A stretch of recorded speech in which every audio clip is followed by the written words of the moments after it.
नमस्कार. आज आपण एक अशा प्रश्नाबद्दल बोलणार आहोत जो कदाचित आपल्याला सगळ्यांनाच कधी ना कधी पडला असेल. रात्री आकाश काळं का दिसतं? आता वरवर पाहिलं तर वाटेल काय सोपा प्रश्न आहे, सूर्य मावळला की अंधार होतो. बरोबर. पण खगोलशास्त्राच्या नजरेतून पाहिलं ना की हा साधा प्रश्न एका मोठ्या कोड्याकडे, एका विरोधाभासाकडे घेऊन जातो. त्याला म्हणतात ऑल्बर्स पॅराडॉक्स. अगदी. आणि आपल्याकडे जे स्रोत आहेत त्यांच्या आधारे आपण आज याच कोड्याची उकल करण्याचा प्रयत्न करणार आहोत. नक्की. तर हा विरोधाभास नेमका काय आहे? हा विरोधाभास म्हणजेच ऑल्बर्स पॅराडॉक्स विज्ञानाच्या इतिहासात खूप महत्वाचा आहे. तो असं म्हणतो की समजा आपलं विश्व अवकाशात अमर्याद आहे, म्हणजे त्याला अंत नाही. ते अनंत काळापासून अस्तित्वात आहे, म्हणजे सनातन आहे. आणि ते स्थिर आहे, म्हणजे विस्तारत किंवा आकुंचन पावत नाही. ओके. सारख्या प्रमाणात विखुरलेले आहेत. जर हे सगळं खरं असतं तर रात्रीचं पूर्ण आकाश आपल्याला एखाद्या ताऱ्याच्या पृष्ठभागासारखं, म्हणजे आपल्या सूर्यासारखं तेजस्वी दिसायला हवं होतं. बापरे, म्हणजे प्रत्येक दिशेला फक्त प्रकाशच प्रकाश. हो, प्रत्येक दृष्टिरेषा कुठल्या ना कुठल्या ताऱ्यावर संपायला हवी होती. पण आपल्याला दिसतं काय? काळा कुट्ट अंधार आणि त्यात मध्ये मध्ये लुकलुकणारे तारे. हे तर अगदीच उलट आहे. मला आठवते यावर विचार करताना ते एका जंगलाचं उदाहरण देतात नेहमी. हो, ते समजायला सोपं जातं. समजा आपण एका प्रचंड मोठ्या अमर्याद जंगलात उभे आहोत. अगदी जवळ पाहिलं तर झाडांमधून थोडी मोकळी जागा दिसेल कदाचित. बरोबर. पण जर ते जंगल खरंच अमर्याद असेल तर आपण कुठल्याही दिशेला पाहिलं, अगदी वर पाहिलं, खाली पाहिलं, आपली नजर कुठल्या ना कुठल्या झाडावरच थांबेल की नाही? सगळीकडे फक्त झाडच झाडं दिसतील. अगदी तसंच. हाच तर्क त्या जुन्या कल्पनेनुसारच्या अमर्याद आणि ताऱ्यांनी भरलेल्या विश्वाला लावला तर काय होईल? आपण आकाशात कुठेही पाहिलं तरी आपली दृष्टी कोणत्या ना कोणत्या ताऱ्याच्या पृष्ठभागावरच संपायला हवी. आणि तुम्ही म्हणालात तसं तारेच्या पृष्ठभागाची प्रखरता अंतरावर अवलंबून नसते. नाही. त्यामुळे मग संपूर्ण आकाश त्या ताऱ्यांच्या एकत्रित प्रकाशाने तळपत असायला हवं. पण प्रत्यक्षात आपल्याला दिसतो अंधार. हाच तो ऑल्बर्स पॅराडॉक्स. म्हणजे या साध्या दिसणाऱ्या अंधारामुळे त्यावेळच्या विश्वाचा प्रचलित कल्पनेवरच एक मोठं प्रश्नचिन्ह उभं राहिलं. हो. याचा अर्थ असा झाला की एकतर विश्व अमर्याद नाही, किंवा ते अनंत काळापासून अस्तित्वात नाही, किंवा ते स्थिर नाहीये, किंवा तारे समान पसरलेले नाहीत, किंवा यापैकी काहीतरी चुकलंय. बरोबर. या 4 गृहीतकांपैकी किमान एक तरी चुकीचं असायला हवं. आणि हेच कोडं सोडवणं, हेच आपल्या आजच्या चर्चेचं उद्दिष्ट आहे. पाहूया कसं उत्तर मिळालं याचं. हा विरोधाभास इतका प्रभावी का आहे हे समजून घेण्यासाठी आपण त्या जुन्या मॉडेलच्या 4 कल्पना बघूया, ज्यावर तो आधारलेला होता. या कल्पना साधारण 19व्या शतकापर्यंत बऱ्यापैकी स्वीकारल्या गेल्या होत्या. कोणत्या होत्या त्या 4 कल्पना? पहिली, विश्व अवकाशात अमर्याद आहे. दुसरी, विश्व सनातन आहे, म्हणजे अनादी काळापासून ते आहे. तिसरी, विश्व मोठ्या प्रमाणावर एकजिन्सी आणि समधिकता आहे, म्हणजे मोठ्या स्केलवर सगळीकडे साधारणपणे सारखं आणि कुठल्याही दिशेला पाहिलं तरी सारखंच. आणि चौथी? चौथी, विश्व स्थिर आहे, म्हणजे ते विस्तारत किंवा आकुंचन पावत नाही. ओके. आणि या गृहीतकांमुळे आकाश तेजस्वी का दिसायला हवं याचं काही गणिती स्पष्टीकरण पण आहे का? कारण साधं लॉजिक असं सांगतं की दूरचे तारे अंधुक दिसतात. हो, नक्कीच. याचे 2 प्रकारचे युक्तिवाद आहेत. एक थोडा गणितीय आहे. बघ, काय होतं की एखादा तारा जसजसा दूर जातो तसा त्याचा प्रकाश अंतराच्या वर्गाच्या व्यस्त प्रमाणात कमी होतो, म्हणजे 1/r². हो, म्हणजे तारा दुप्पट दूर गेला की प्रकाश चौपट कमी. दूर पाहतो तसतसं त्या ठराविक अंतरावरच्या एका काल्पनिक कवचात, एका शेलमध्ये असणाऱ्या ताऱ्यांची संख्या मात्र अंतराच्या वर्गाच्या प्रमाणात वाढते, म्हणजे r². अच्छा, म्हणजे प्रकाश कमी होण्याचा इफेक्ट आणि ताऱ्यांची संख्या वाढण्याचा इफेक्ट हे एकमेकांना कॅन्सल करतात. बरोबर. त्यामुळे काय होतं की प्रत्येक अंतरावरची ताऱ्यांची तिची काल्पनिक कातडी किंवा कवच, मग ते कितीही दूर असो, आपल्यापर्यंत साधारणपणे तेवढाच एकूण प्रकाश पोचवतो. आणि जर विश्व अमर्याद असेल तर अशा अमर्याद कवचांमधून येणाऱ्या प्रकाशाची बेरीज काय होईल? अमर्याद. आकाश प्रचंड तेजस्वी दिसेल. हे झालं गणितीय स्पष्टीकरण. पण तुम्ही आधी जो दृष्टिरेषेचा युक्तिवाद सांगितला होता तो मला जास्त पटला. तो जास्त इंट्युटिव्ह आहे. हो, तो जास्त प्रभावी आहे. त्यात असं आहे की समजा जवळचे तारे दूरच्या ताऱ्यांचा प्रकाश थोडा अडवतात, हे मान्य केलं तरीसुद्धा जर विश्व अमर्याद असेल आणि अनंत काळापासून अस्तित्वात असेल तर आपण आकाशात कोणतीही दृष्टिरेषा काढली, अगदी कोणतीही, ती शेवटी कोणत्या ना कोणत्या ताऱ्याच्या पृष्ठभागावरच संपायला हवी. त्या जंगलाच्या उदाहरणासारखं कोणतीही नजर झाडावरच थांबेल. एक्झॅक्टली. आणि ताऱ्याची पृष्ठभागीय प्रखरता अंतरावर अवलंबून नाही. त्यामुळे संपूर्ण आकाश एखाद्या ताऱ्याच्या पृष्ठभागा इतकंच तेजस्वी दिसायला हवं, जे आपल्या अनुभवाच्या अगदी विरुद्ध आहे. हा विरोधाभास असा अचानक ऑल्बर्सच्या वेळीच कसा काय समोर आला? म्हणजे यावर आधी कोणी विचार केलाच नव्हता? नाही, तसं नाही. विचार झाला होता, पण तो इतक्या सुसूत्रपणे किंवा प्रभावीपणे मांडला गेला नव्हता. याची मूळ कल्पना तशी कोपर्निकसच्या सूर्यकेंद्रित मॉडेलनंतर पुढे आली. 1576 मध्ये थॉमस डिक्स नावाचा एक इंग्लिश खगोलशास्त्रज्ञ होता. त्याने काय म्हटलं होतं? त्याने अनंत विश्वाची कल्पना मांडली, पण त्याला वाटलं की दूरचे तारे इतके अंधुक असतील की ते आपल्याला दिसणार नाहीत. त्याने त्या सगळ्यांचा एकत्रित परिणामाचा विचार केला नाही. ओके. आणि त्यानंतर केपलर, गुरुत्वाकर्षणाचे नियम देणारा. हो, 1610 मध्ये योहान्स केपलरने मात्र यावर वेगळा विचार केला. त्याने काय केलं? त्याने रात्रीचा काळोख हेच विश्व मर्यादित असल्याचं प्रमाण मांडलं. म्हणजे त्यांना एक प्रकारे हा विरोधाभास टाळलाच. अच्छा, त्याने उत्तर शोधण्याऐवजी प्रश्नच नाकारला असं काहीसं. तसंच काहीसं. मग पुढे 18व्या शतकात एडमंड हॅली, ज्याच्या नावाने धूमकेतू आहे, हो, हॅलीज कॉमेट, आणि जीन फिलिप डी शेझो यांनी याचं गणितीय स्वरूप मांडायचा प्रयत्न केला. पण गंमत म्हणजे त्यांनी आंतरतारकीय धूळ प्रकाश शोषून घेते असे एक कारण दिलं, जे नंतर चुकीचं ठरलं. आणि मग आले ऑल्बर्स, ज्यांच्या नावाने हे कोडं फेमस झालं. हो, जर्मन खगोलशास्त्रज्ञ हायन्रिक ऑल्बर्स यांनी 1823 मध्ये हा विरोधाभास पुन्हा एकदा खूप जोरदारपणे मांडला.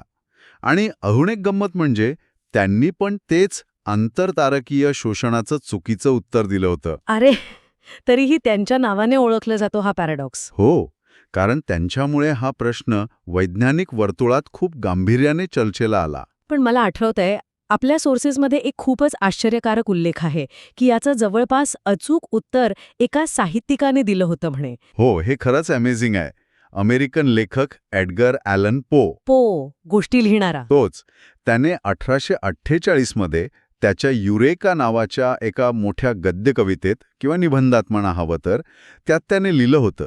त्याने मांडलं की ताऱ्यांमधल्या ज्या काळ्या पोकळ्या आपल्याला दिसतात, त्याचं कारण म्हणजे प्रकाशाचा वेग मर्यादित आहे आणि विश्वाला एक सुरुवात आहे. काय सांगताय? हो, म्हणजे खूप दूरच्या ताऱ्यांचा प्रकाश अजून आपल्यापर्यंत पोचायला पुरेसा वेळच मिळालेला नाहीये. म्हणजे 13.8 अब्ज वर्षांचं वय वगैरे माहीत नसताना सुद्धा त्याने हे ओळखलं होतं. कमाल आहे. पण मग वैज्ञानिकांनी त्याकडे लक्ष का दिलं नाही तेव्हा? त्याची 2 मुख्य कारणं होती. एकतर ते एका साहित्यिकाकडून आलं होतं, म्हणजे सायंटिफिक पेपर वगैरे नव्हता तो. आणि दुसरं आणि जास्त महत्त्वाचं, त्या काळात विश्वाला सुरुवात ही कल्पनाच विज्ञानात बसणारी नव्हती. ती धर्माच्या जवळ जाणारी वाटत होती. अच्छा. विज्ञानात तेव्हा विश्व सनातन, न बदलणारं आणि अनंत काळापासून अस्तित्वात आहे हीच कल्पना रूढ होती. त्यामुळे पो यांचे विचार त्यांच्या काळाच्या खूप पुढे असूनही दुर्लक्षित राहिले. ठीक आहे. मग आता आपण त्या उत्तरांकडे वळूया, जी दिली गेली पण टिकली नाहीत. अयशस्वी ठरलेली उत्तरं. पहिलं म्हणजे ते आंतरतारकीय शोषणाचं. धूळ किंवा वायू प्रकाश शोषून घेतात, हे का चुकलं? हे उत्तर जॉन हर्शल सारख्या शास्त्रज्ञांनी खोडून काढलं. त्यांनी थर्मोडायनामिक्सचा विचार मांडला, म्हणजे उष्मागतिकीचा. विचार कर, समजा ताऱ्यांमधली धूळ किंवा वायू प्रकाश शोषून घेत आहेत, मग ती ऊर्जा जाणार कुठे? ती त्या धुळीला आणि वायूंना गरम करणार. अगदी. आणि जर विश्व अनंत काळापासून अस्तित्वात असेल, तर इतके अब्जावधी वर्षात ती धूळ आणि वायू इतके गरम होतील की ते स्वतःच ताऱ्यांइतक्या तेजस्वीपणे प्रकाश बाहेर टाकू लागतील. म्हणजे आकाश परत तेजस्वीच दिसेल. ती धूळ फक्त प्रकाश अडवण्याऐवजी स्वतःच दिवा बनेल. बरोबर. ती धूळ फक्त प्रकाश एका ठिकाणाहून दुसऱ्या ठिकाणी पोचवणारी मध्यस्थ ठरेल, प्रकाश नष्ट करणारे नाही. ऊर्जा अक्षयतेचा नियम. हे पटण्यासारखं आहे. मग दुसरं अयशस्वी उत्तर, ताऱ्यांची संख्या मर्यादित आहे. आपण आता मानतो की विश्व अमर्याद नाही, मग तारेही अमर्याद नसतील, त्याने प्रश्न सुटत नाही का? हा मुद्दा बरोबर आहे की ताऱ्यांची संख्या अमर्याद नाही. आजच्या अंदाजानुसार आपल्या दृश्य विश्वात किती तारे असतील? साधारण 10च्या पुढे 22 ते 24 शून्य. अब्जावधी तारे. हो, ही संख्या प्रचंड मोठी आहे, पण अमर्याद नाही हे खरं. तरीही प्रॉब्लेम असा आहे की जर विश्व स्थिर आणि सनातन असतं, तर ही प्रचंड मोठी संख्यासुद्धा आकाश पूर्णपणे प्रकाशित करायला पुरेशी ठरली असती. त्यामुळे फक्त ताऱ्यांची संख्या मर्यादित आहे हे सांगितल्याने पॅराडॉक्स पूर्णपणे सुटत नाही. ओके. आणि तिसरी एक इंटरेस्टिंग कल्पना होती, तारे एका विशिष्ट रचनेत म्हणजे फ्रॅक्टल पॅटर्नमध्ये आहेत, ज्यामुळे मध्ये मोठ्या रिकाम्या जागा राहतात. हो, कार्ल शार्लिए म्हणून होते, त्यांनी ही कल्पना मांडली होती. कल्पना रंजक होती की तारे असे गुच्छांच्या गुच्छात आहेत आणि मध्ये खूप मोठ्या रिकाम्या जागा आहेत. पण ती आधुनिक निरीक्षणांशी जुळत नाही. आपण जेव्हा कॉस्मिक मायक्रोवेव्ह बॅकग्राऊंड पाहतो, म्हणजे त्या सुरुवातीच्या विश्वाचा प्रकाश किंवा मोठ्या प्रमाणावर आकाशगंगा कशा पसरल्या आहेत याचा अभ्यास करतो, तेव्हा लक्षात येतं की खूप मोठ्या स्तरावर विश्व आश्चर्यकारकरित्या एकजिन्सी आहे. म्हणजे सगळीकडे सारखं आहे. म्हणजे त्यात अशा मोठ्या रिकाम्या जागा नाहीत, जशा फ्रॅक्टल रचनेत अपेक्षित होत्या. बरोबर. त्यामुळे तेही उत्तर टिकलं नाही. तर मग या सगळ्या अयशस्वी प्रयत्नांनंतर आधुनिक विश्वरचनाशास्त्र याचं समाधान कसं देतं? नक्की कोणती गोष्ट आहे जी रात्री आकाशाला काळं ठेवते? ऑल्बर्सचं कोडं कसं सुटलं? बघ, आधुनिक समाधान हे असं एकाच जादुई गोष्टीमुळे नाही आलं, तर 20व्या शतकातल्या 2 मोठ्या शोधांचा तो एकत्रित परिणाम आहे. कोणते शोध? एक म्हणजे विश्वाचं मर्यादित वय आणि दुसरा म्हणजे विश्वाचा विस्तार. या दोन्ही गोष्टी ऑल्बर्ट्स पॅराडॉक्सच्या त्या मूळच्या 4 गृहीतकांनाच धक्का देतात. जेव्हा आपण स्थिर आणि सनातन विश्वाची कल्पना सोडून देतो, तेव्हा हा विरोधाभास आपोआप सुटतो. यातलं जास्त महत्वाचं काय आहे? मर्यादित वय की विस्तार? विश्लेषणातून हे अगदी स्पष्ट झालं आहे की यातलं प्राथमिक आणि सर्वात महत्त्वाचं कारण आहे विश्वाचं मर्यादित वय. म्हणजे विश्वाला एक सुरुवात आहे. हो, सध्याच्या आपल्या सर्वोत्तम माहितीनुसार आपलं विश्व सुमारे 13.8 अब्ज वर्षांपूर्वी बिग बँग नावाच्या एका महास्फोटातून सुरू झालं. याचा अर्थ काय होतो? याचा सरळ अर्थ असा की प्रकाशाला आपल्यापर्यंत पोहोचायला फक्त आणि फक्त 13.8 अब्ज वर्ष इतकाच वेळ मिळाला आहे. म्हणजे कितीही दूर तारे असले तरी त्यांचा प्रकाश अजून आपल्यापर्यंत पोहोचलेलाच नाही, तो अजून प्रवासातच आहे. अगदी बरोबर. यामुळे आपोआप काय होतं की आपल्याला दिसणाऱ्या विश्वाची एक सीमा तयार होते. याला आपण दृश्य विश्व किंवा पार्टिकल हॉरायझन म्हणतो. ही ती कमाल मर्यादा आहे ज्या पलीकडचा प्रकाश अजून आपल्यापर्यंत पोहोचायला वेळच मिळालेला नाही. म्हणजे आकाशातल्या काळ्या जागा म्हणजे एकतर तिकडे तारे नाहीत किंवा इतके दूर आहेत की त्यांचा प्रकाश अजून इथे पोहोचलेला नाही. करेक्ट. यामुळे त्या गणितातल्या अमर्याद बेरजेला आपोआप मर्यादा येते. इंटिग्रल इन्फिनिटीपर्यंत जातच नाही. अरे देवा, म्हणजे एडगर ॲलन पोने जे म्हटलं होतं तेच खरं आहे. विश्व अनंत काळापासून नाहीये, त्याला सुरुवात आहे. हेच मुख्य उत्तर आहे. होय, लॉर्ड केल्विन यांनी सुद्धा थर्मोडायनामिक दृष्टिकोनातून साधारण हेच मांडलं होतं की विश्व अजून थर्मल इक्विलिब्रियममध्ये म्हणजे औष्णिक समतोलात आलेलं नाही, त्याला अजून ताऱ्यांच्या प्रकाशाने पूर्णपणे भरून जायला पुरेसा वेळ मिळालेला नाहीये. हा झाला मुख्य मुद्दा, मर्यादित वय. पण तुम्ही विश्वाचा विस्तार हा दुसरा घटक पण सांगितला. त्याचा काय परिणाम होतो? तो एडविन हबलने लावलेला शोध ना? हो, हबलने 1929 मध्ये दाखवून दिलं की आकाशगंगा एकमेकांपासून दूर जात आहेत. आणि नुसत्या दूर जात नाहीयेत, तर त्यांच्यामधली जागा म्हणजे अवकाश स्वतःच फुगतंय, विस्तार पावतंय. ओके. याचा दूरवरून येणाऱ्या प्रकाशावर खूप महत्त्वाचा परिणाम होतो. त्याला आपण कॉस्मॉलॉजिकल रेडशिफ्ट म्हणजे वैश्विक तांबडा सरक म्हणतो. रेडशिफ्ट म्हणजे प्रकाश तांबड्या रंगाकडे सरकतो. याचा अंधाराशी कसा संबंध आहे? याचे 2 परिणाम होतात. पहिला, ऊर्जेत घट. जसं आपण ऐकतो की रुग्णवाहिकेचा सायरन दूर जाताना त्याचा आवाज खोल किंवा कमी पिच्चा ऐकू येतो. हो. तसंच दूर जाणाऱ्या वस्तूंकडून येणाऱ्या प्रकाशाच्या लहरी ताणल्या जातात. त्यांची तरंगलांबी वाढते. आता प्रकाशाच्या फोटॉनची ऊर्जा त्याच्या तरंगलांबीच्या व्यस्त प्रमाणात असते. E=hc/λ. त्यामुळे तरंगलांबी वाढली की फोटॉनची ऊर्जा कमी होते. म्हणजे दूरचे तारे आपल्याला आणखी अंधुक दिसतात. अगदी. हा झाला एक परिणाम. आणि दुसरा परिणाम काय? दुसरा परिणाम म्हणजे वर्णपट्टातील बदल. खूपच दूरच्या वस्तूंकडून येणारा प्रकाश इतका ताणला जातो की तो दृश्य प्रकाशाच्या पट्ट्यातून म्हणजे जांभळा ते तांबडा बाहेर पडून अजून लांब तरंगलांबीच्या भागात जातो. म्हणजे इन्फ्रारेड, अवरक्त किंवा अगदी मायक्रोवेव्ह सूक्ष्म लहरी भागात. आणि हा प्रकाश आपल्या डोळ्यांना दिसत नाही. बरोबर. तो अस्तित्वात असतो पण आपल्याला दिसत नाही. इथेच मला वाटतं कॉस्मिक मायक्रोवेव्ह बॅकग्राऊंड CMBचा संबंध येतो. तुम्ही म्हणालात तसं की अपेक्षित तेजस्वी प्रकाश आहे पण दिसत नाही. अगदी अचूक पकडलंस. CMB हा त्याचाच पुरावा आहे. आपण म्हणतो आकाश काळं आहे, पण खरं तर ते एका अदृश्य थंड प्रकाशाने भरलेलं आहे. हां, CMB म्हणजे काय आहे नक्की? हां, म्हणजे बिग बँग नंतर सुमारे 3,80,000 वर्षांनी जेव्हा विश्व थोडं थंड झालं आणि अणू तयार होऊन ते पारदर्शक झालं, तेव्हा सगळीकडे पसरलेल्या प्रकाशाचा तो एक अवशेष आहे. जणू काही त्या महास्फोटानंतरची मंदावलेली धग किंवा प्रकाश, आफ्टरग्लो. तेव्हा किती तापमान होतं त्या प्रकाशाचं? तेव्हा विश्व सुमारे 3,000 केल्व्हिन तापमानाचं होतं, म्हणजे एखाद्या थंड ताऱ्याच्या पृष्ठभागाइतकं गरम. हाच तो तेजस्वी प्रकाश होता जो अल्बर्सच्या विरोधाभासानुसार अपेक्षित होता. संपूर्ण आकाश तेव्हा तळपत होतं. पण मग तो आता आपल्याला तेजस्वी का दिसत नाही? तो 3000 केल्व्हिनचा प्रकाश कुठे गेला? तो गेला कुठे नाही, तो आहे अजूनही, पण गेल्या 13.8 अब्ज वर्षांत विश्व इतकं प्रचंड विस्तारलं आहे की हा मूळचा तेजस्वी प्रकाश प्रचंड प्रमाणात रेड शिफ्ट झाला आहे. त्याची तरंगलांबी सुमारे 1100 पटीनं वाढली आहे. 1100 पट? हो, त्यामुळे त्याचं तापमान 3000 केल्व्हिनवरून आता किती खाली आलंय? फक्त 2.73 केल्व्हिन, म्हणजे ॲब्सोल्यूट झिरोच्या -273.15 डिग्री सेल्सिअसच्या अगदी जवळ. बापरे, खूपच थंड. आणि हे तापमान मायक्रोवेव्ह तरंगलांबीच्या क्षेत्रात येतं.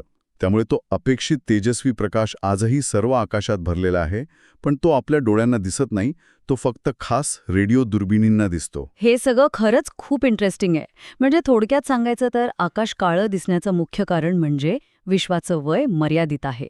दूरच्या प्रकाशाला पोहोचायला अजून वेळ मिळालेला नाही. बरोबर, प्रायमरी रिझन. आणि विश्वाचा विस्तार हा त्याला मदत करतो. तो अजून उरला-सुरला प्रकाश ताणून, त्याची ऊर्जा कमी करून आणि त्याला अदृश्य करून. एकदम बरोबर. मर्यादित वय हे प्राथमिक कारण आहे, ज्यामुळे प्रकाशाची बेरीज मर्यादित राहते. विस्तार आणि रेडशिफ्ट हे दुय्यम पण महत्त्वाचे घटक आहेत, जे आपल्याला CMB इतका थंड का आहे हे समजवतात आणि एकूण अंधुकपणा वाढवतात. पण हे लक्षात ठेवणं महत्त्वाचं आहे की जरी विश्व स्थिर असतं, पण त्याचं वय फक्त 13.8 अब्ज वर्ष असतं, तरीही आकाश आपल्याला आजच्यासारखंच काळं दिसलं असतं.